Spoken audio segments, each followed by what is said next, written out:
Au nom du Père et du Fils et du Saint-Esprit, Amen. Grande joie d'être là avec toi en ce mardi 20 décembre. On s'approche rapidement de Noël. Et aujourd'hui, la première lecture, c'est Isaïe, chapitre 7, à partir du verset 10. Nous dit ceci.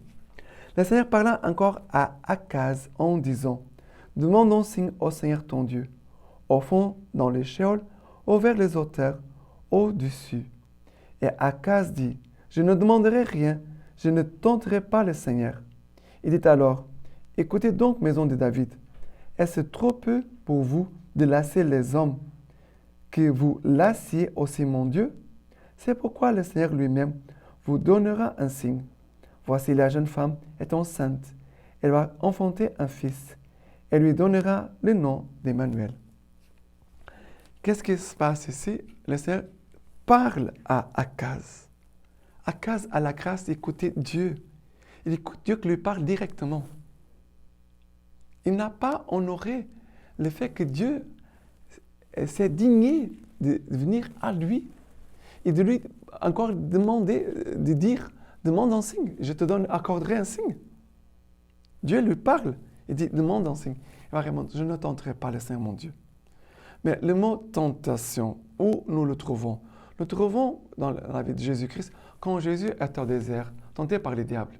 Le démon lui dit, voilà tous les royaumes de la terre, toutes les puissances, toutes les richesses, je te donnerai tout cela si tu te prosternes et tu m'adores. Et Jésus va répondre, tu n'entendras pas le Seigneur ton Dieu. La tentation vient du fait de vouloir voler Dieu de notre cœur pour mettre les choses de ce monde, les richesses, les pouvoirs, tout ça, de ce monde. Et Jésus va dire, tu ne tenteras pas le Seigneur ton Dieu. Et c'est important aujourd'hui de dire, mais quelles sont les tentations que tu dois te débarrasser? Ou que tu dois demander au Seigneur de te débarrasser. Dégage, sors, tentation. On doit demander au Seigneur la grâce et la fermeté. Nous tous, nous sommes tous pauvres pécheurs. Nous devons demander la force de Dieu d'avoir cette fermeté, d'éloigner les tentations. Les tentations qui veulent nous empêcher de nous unir à Dieu et de recevoir les grâces de Dieu. Les tentations, elles sont là pour nous empêcher, elles essayent de nous empêcher de recevoir la grâce de Dieu. On doit faire très attention. On doit être vigilant. Parce que sinon, on peut rater la grâce. Vous voyez qu'ici, la grâce vient tout de suite après. La tentation, et quand il y a des moments de tentation, ça veut dire qu'il y a des grâces aussi que le Seigneur prépare pour toi. Si tu es tenté, ne te décourage pas, demande la force de l'Esprit Saint, ne te décourage pas, attache-toi au Seigneur, écoute le Seigneur, parce que la grâce va bientôt arriver. Et nous voyons ici que la grâce tout de suite arrive. Les signes que le Seigneur donne, c'est Jésus-Christ qui va naître et vivre, vient vivre avec nous, l'Emmanuel, Dieu avec nous. Et en même temps, Jésus est là, il nous donne la force pour combattre les tentations, pour que nous puissions avoir une vie de sainteté. OK? Là, le psaume d'aujourd'hui, c'est le psaume 24 à partir du verset 1.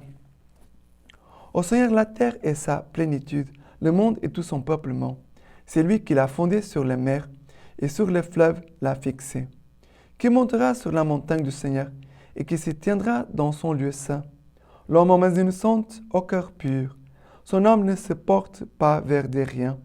Il ne jure pas pour tromper. Et il obtiendra la bénédiction du Seigneur et la justice du Dieu de son salut.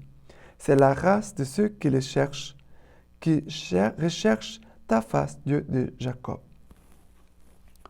Alors, nous voyons ici, au Seigneur la plénitude, au Seigneur la terre et sa plénitude, le monde et son peuplement. Et après, il va dire, l'homme aux mains innocentes, au cœur pur, pourra entrer et se maintenir devant le Seigneur.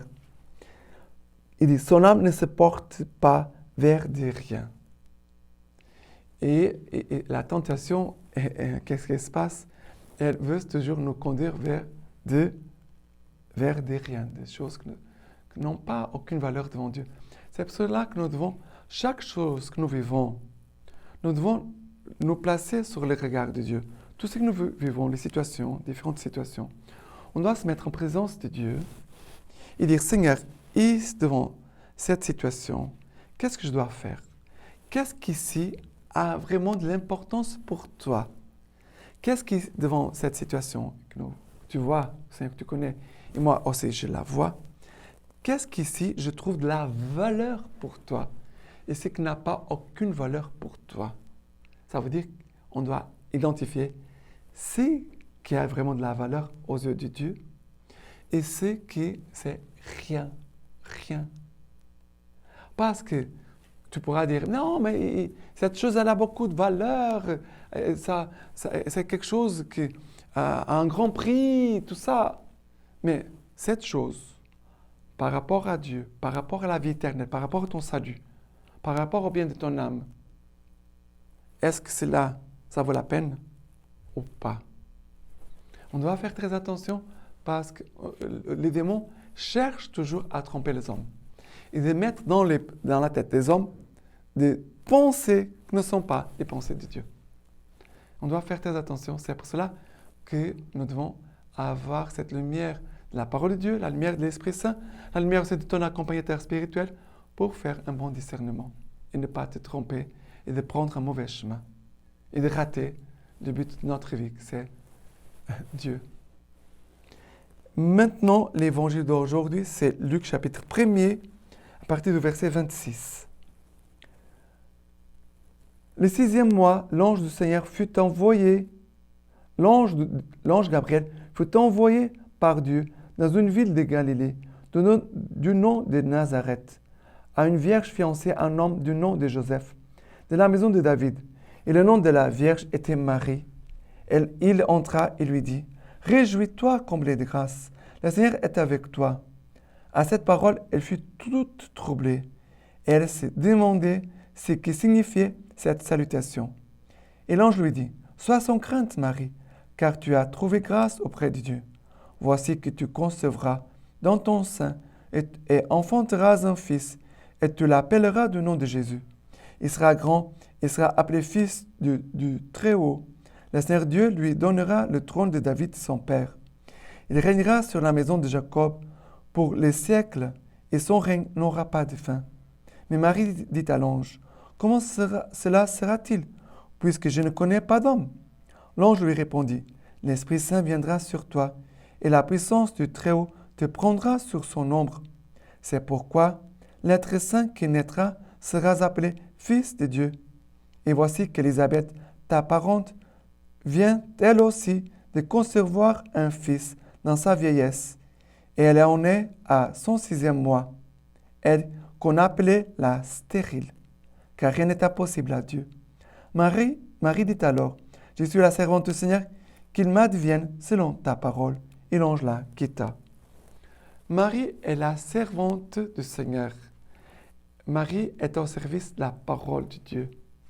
Marie accueille la parole. Elle accueille le Verbe. Le Verbe, c'est Jésus-Christ. Le Verbe fait chair. C'est Jésus-Christ, la parole de Dieu, la parole éternelle qui va se faire chair dans le sein de la Vierge Marie. Et Marie va nous donner Jésus, Dieu qui vient pour nous sauver de nos péchés, qui vient nous donner l'Emmanuel, Dieu avec nous, mais qui va nous donner aussi Jésus, la parole, qui vient s'approcher de chacun des hommes et des femmes de notre temps. Marie, c'est la femme du oui. Elle a dit oui tout de suite à Dieu.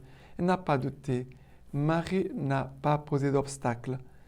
Marie a voulu participer, collaborer avec l'œuvre de Dieu.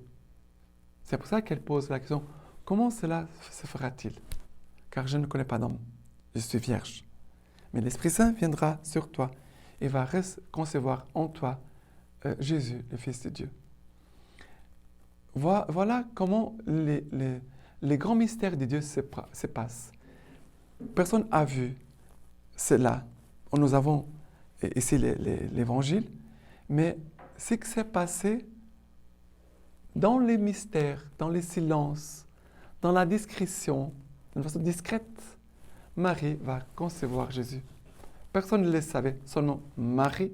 Et après Marie, Marie va partager à Joseph. Mais voyez la grandeur de l'action de Dieu dans notre vie. Dans le silence, d'une façon discrète, Marie a reçu l'ange. Marie a reçu la parole de Dieu. Marie va concevoir. Laissons Dieu venir aussi nous parler. Laissez Dieu venir concevoir Jésus en nous. Quand nous écoutons la parole de Dieu, quand nous faisons la lecture divina, c'est Jésus le Verbe qui est en train d'être là. Nous sommes enceintes du Verbe, comme la Vierge Marie. Marie est enceinte de Jésus.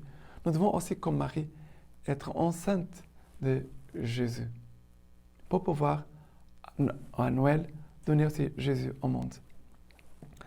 Et maintenant, la lecture patristique d'aujourd'hui de Saint Bernard.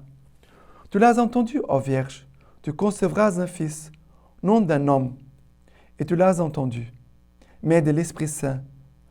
L'ange, lui attend ta réponse.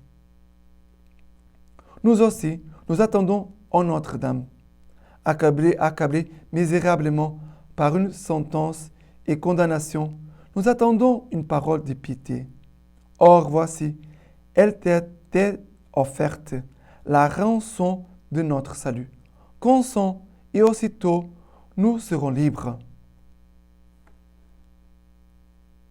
Dans le Verbe éternel de Dieu, nous avons tous été créés. Hélas, la mort fait son œuvre en nous. Une brève réponse de toi suffit pour nous recréer, de sorte que nous soyons rappelés à la vie. Ta réponse, ô douce Vierge, Adam l'implore, tout en larmes, exilé qu'il est du paradis, avec sa malheureuse descendance. Il l'implore, Abraham, il l'implore, David, il la réclame, tous instamment, les autres patriarches, tes ancêtres, qui habitent eux aussi au pays de l'ombre de la mort. Ne tarde plus, Vierge Marie. Vite, réponds à l'ange, ou plutôt, par l'ange, réponds au Seigneur. Réponds d'une parole et accueille la parole. Prononce la tienne et conçois celle de Dieu. Profère une parole passagère et étreins la parole éternelle. Quelle beauté! Maintenant, je vous laisse la bénédiction par les mains toutes pures de la Vierge Marie. Que Dieu Tout-Puissant vous bénisse et vous garde, le Père, le Fils et le Saint-Esprit. Amen.